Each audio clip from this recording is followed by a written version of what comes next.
ছেলেকে ওর বাবার সঙ্গে পাঠিয়ে দিয়ে আমি রেডি হয়ে নিলাম, কারণ আজকে একটু বেরাবো, যেহেতু হাজব্যান্ডের ছুটি আছে তাই বললো আজকে একটু শপিংটা এগিয়ে নেওয়া যাক আর একটু ঘোরাও হয়ে যাবে, তাই জন্য বেরিয়ে পড়লাম।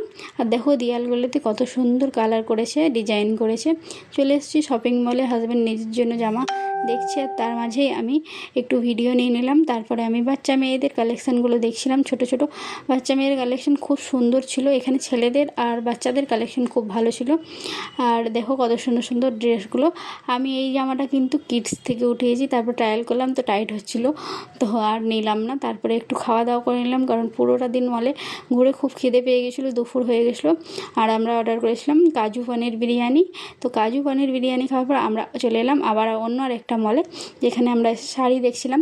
তো আমার দেওর নিল কিছু শাড়ি, আমি কিন্তু নিইনি, কারণ আমি অনলাইনে প্রচুর শাড়ি শপিং করেছি। আর এখানকার শাড়িগুলো আমার ঠিক পছন্দ হয় না, তাই আমি কলকাতা থেকে নিয়েছি। দেখো কত পরিমাণ শপিং করা হয়েছে, এটা কিন্তু শুধু আমাদের না, আমার দেওরেও আছে।